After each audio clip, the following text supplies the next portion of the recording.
Hey tubers, welcome back for another adventure. So I got a phone call from a buddy of mine down Putnam County way, and he said he had a deal for me. So what he had for me was a Baja Warrior kit. I guess they also sell these under the Coleman name. They were selling them at Walmart and Tractor Supply, I guess Sears, Costco. It's your basic mass-produced mini bike. This one's a little better than most, and I'll show you. Now, according to the serial number, this is a 2005, and you can see it's got the extra gusset here. That makes it a bit more desirable. Front tires in nice shape. Front suspension's good. Hot headlights obviously gone. The brake is here. And it actually seems to tighten up against something. I'm not quite sure how they got the back tire quite that baldy. Right? I mean, they really buffed that to bowling ball consistency. For some reason, I'm not thinking there's a million miles on it, right? It doesn't look like the chain has a lot of miles. I mean, the bearings are tight. The wheels roll easy. So I'm thinking they just kind of slid it around quite a bit. I'm not quite sure what transpired with the foot pegs there, right? You got that extra bolt-on peg, and then you got the stub of the other guy. So I'm not sure what became of it. Anyway, whenever I get a deal like this, I'm always interested in what else comes with it.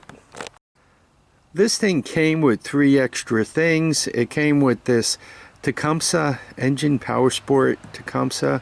If I had to guess, it's probably from a go-kart. That's not the kind of engine that was on here, right? Typically they have the China Honda clone engines on here. So I'm thinking this 5-force Tecumseh was not on here. The Tecumseh itself did come with a clutch. Homie likes that. Clutch appears to be in halfway decent shape too, so I am happy about that. I think this engine now is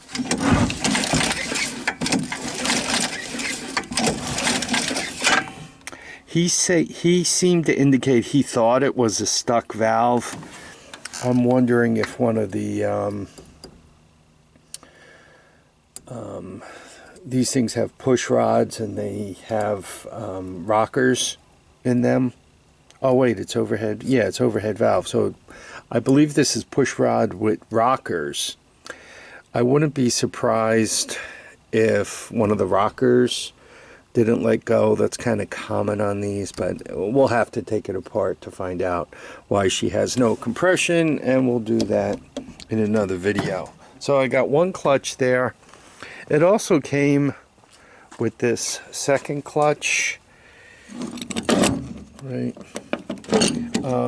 It is missing the retainer. No big deal, right? We can figure out our way around that. Luckily, the wheel did not get rusty here.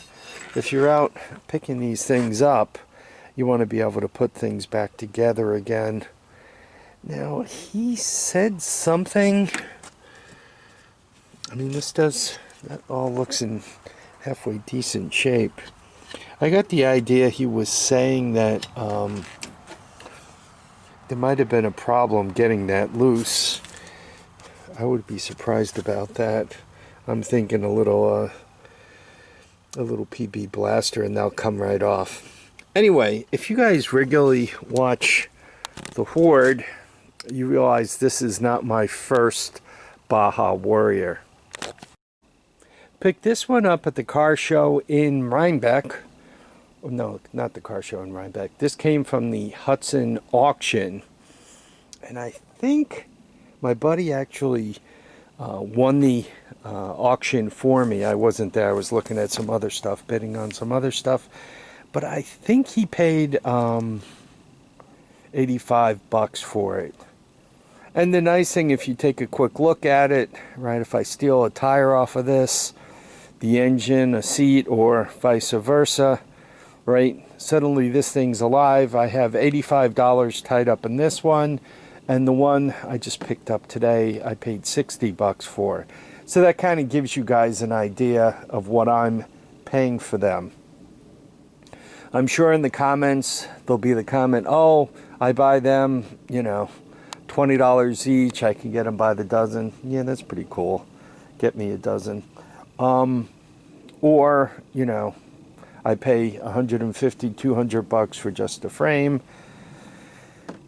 Be careful. These are only $5.99 running, delivered to your house, right? Brand new. So that's kind of the top end on them.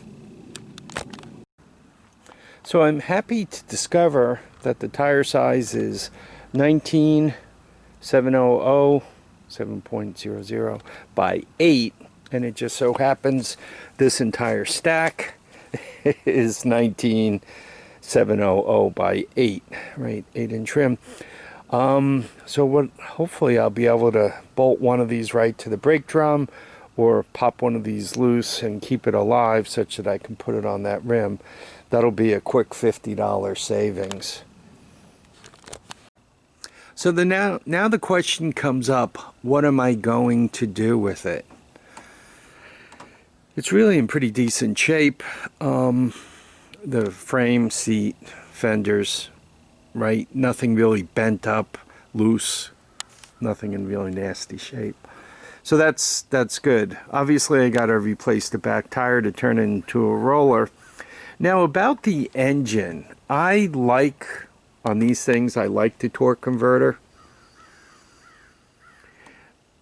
But I've also seen, well, I like the torque converter, so I'll probably stick with that.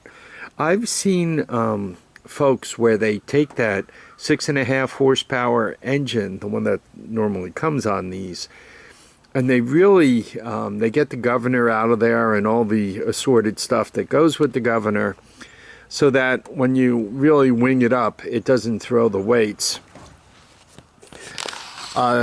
Musty One put up a video where he was trying to blow up a generator that had a governor linkage problem. So it was not really all that valuable as a generator anymore. And to fix the internal weights, which is where the problem actually was, he would have had to pull the generator head off the engine, then pull the side cover off the engine, and then get in there and try to figure out what he was going to do, right?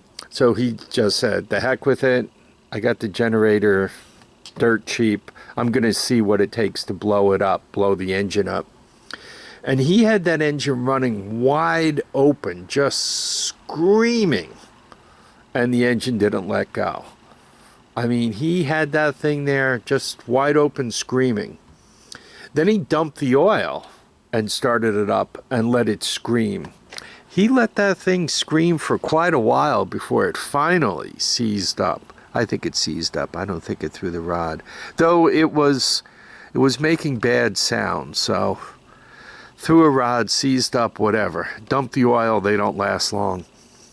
So after seeing all the abuse he heaped on that motor, and it just took it and took it and took it, I'm thinking if I pull the governor and all the assorted linkage out of there, instead of having the stock carburetor on there, you guys could guess what I'm going to do. Anybody say PZ27? Put a PZ27 on there, maybe a PZ30. I have to see the size of the input port, and I'm going to obviously have to adapt that up. Then with the exhaust system, I've been wanting to try a custom exhaust. It'll probably be a straight pipe, but I've been wanting to do a custom exhaust. So I'm thinking of building something for that. Once again, I have several of these. I think this is number 5 here, and there's another couple at my son's house.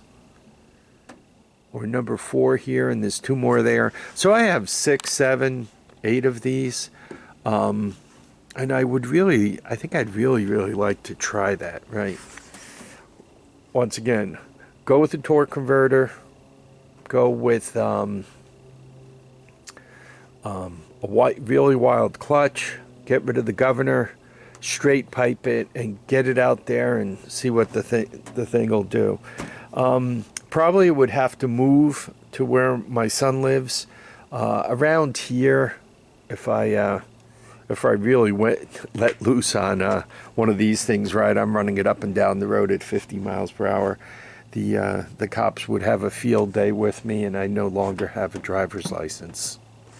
So, this is my first deal for 2021.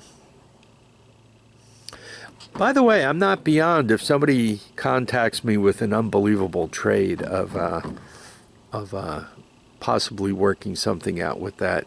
Just one other thing. A lot of times, once again, I paid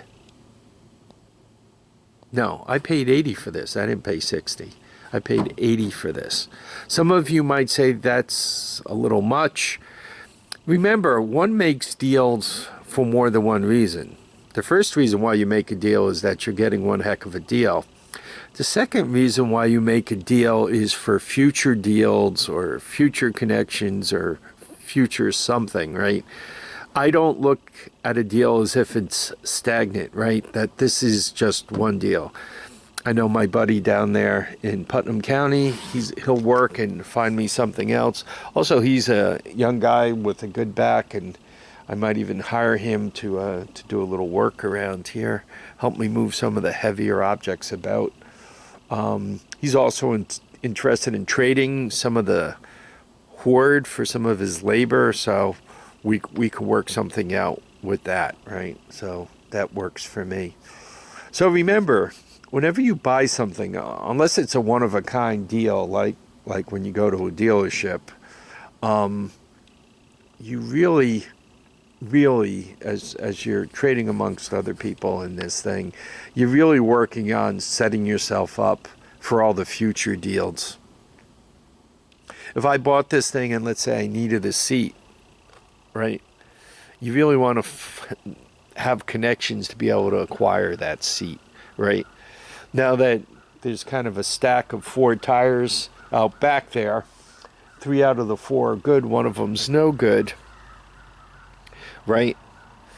I might hear from one of my buddies, I might just get contacted and, hey, I'm dying for one of those tires. I don't want to pop $50. I got such and such to trade. Maybe somebody's after this Power Sport engine. It'll be available after I make a video to see what went wrong with it. Okay, I think that's all I need to talk to you guys about for today. So in the meantime, get out there and make some deals. I'm always happy to crank one, especially my first one for 2021. I want to thank you all for dropping by to watch and comment and subscribe. Please remember, feet down, heads up, and get out and enjoy each and every day. Bye now.